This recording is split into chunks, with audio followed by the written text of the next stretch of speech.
வணக்கம் நேயர்களே. வெற்றி படிக்கட்டில் சந்திப்பதில் மட்டற்ற மகிழ்ச்சி.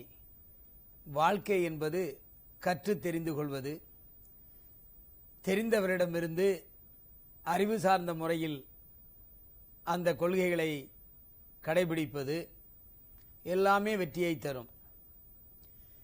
கிணற்று தவளையாக இருக்கின்ற அந்த தவளைக்கு அந்த கிணறு தான் உலகமாக தெரியும். வெளியே வந்தால்தான் உலகத்தில் இவ்வளவு இருக்கிறதா, பறந்து விரிந்திருக்கிறதே என்று அந்த தவளைக்கு தெரியும்.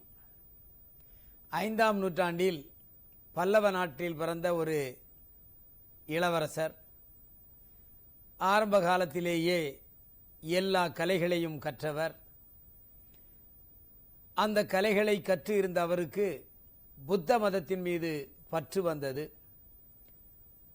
புத்தரின் போதனையை உணர்ந்து புத்த மதத்தில் சேர்ந்தார். அந்த காலகட்டத்தில் போக்குவரத்திற்கு நடை, குதிரை தான் இருந்தது. நடையாகவும் குதிரை மேலும் சவாரி செய்து வடக்கே இமயமலையை தாண்டி சீன நாட்டிற்குள் புகுந்து விட்டார். அங்கே போய் பார்த்தால் அந்த மக்கள் எல்லாம் மிகவும் நோயுற்று வறுமையில் வாடியிருந்தார்கள். காரணம், கொள்ளைக்காரர்களும் பக்கத்து நாட்டுக்காரர்களும் அவ்வப்போது வந்து கொள்ளையடித்து தடுப்பவர்களை வாளால் வெட்டியும் ஈட்டியால் குத்தியும் போட்டுவிட்டு போய்விட்டார்கள். அந்த நிலையை பார்த்தவுடனேயே அந்த பல்லவ இளவரசருக்கு மிகவும் பரிதாபமாக இருந்து அவர்களுக்கு எல்லாம் நமது தமிழ் கலையான சித்த மருத்துவத்தின் மூலம் அவர்களுக்கு நல்ல ஒரு நோயை அகற்றுகின்ற முறையை அங்கே செய்து கொடுத்து நோயற்றவர்களாக வளமாக வாழுகின்றவர்களாக மாற்றினார். அந்த நேரத்திலே தான் மக்களுக்கெல்லாம் எதிரிகளை எப்படி நாம் தடுத்து நிறுத்துவது என்ற சூழ்நிலை வந்தபொழுது இவர் அங்கே ஒரு ஆசானாக இருந்தார். உங்களுக்கெல்லாம் தெரியும், தமிழகத்தில் சிலம்பாட்டம், வர்மம் என்பவையெல்லாம் அந்த காலத்தில் ஆசான்களை வைத்து சொல்லிக் கொடுப்பார்கள்.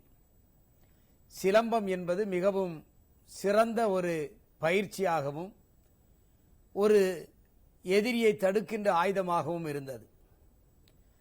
அந்த சிலம்பத்தில் பல வகை உண்டு. கோலாட்டம், எரி சிலம்பு, கை சிலம்பம், தீ சிலம்பம், வர்மம், நோக்கு வர்மம் என்று பல வகையான பிரிவுகள் இருந்தது.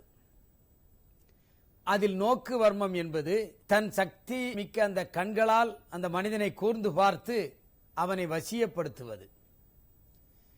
வர்மக்கலைதான் ஒரு மனிதனின் நரம்புகள் எங்கே செல்கின்றது, எந்த இடத்தில் நாம் தட்டினால் அவன் செயலிழந்து விடுவான் என்பதை வர்மக்கலை அங்கே சொல்லிக் கொடுக்கிறது. பொதுவாக வர்மக்கலை என்பது குமரி மாவட்டத்தில் மிகவும் பெயர் பெற்றது. இந்த கலைகளைத்தான் அங்கே ஆரம்ப காலத்தில் ஷாவோலின் டெம்பிள் என்ற இடத்தில் ஆரம்பித்தார். எல்லோருக்கும் இந்த கலையை கற்றுக் கொடுத்தார். அதுதான் பிற்காலத்தில் குங்ஃபு என்றும் கராத்தே என்றும் வந்தது.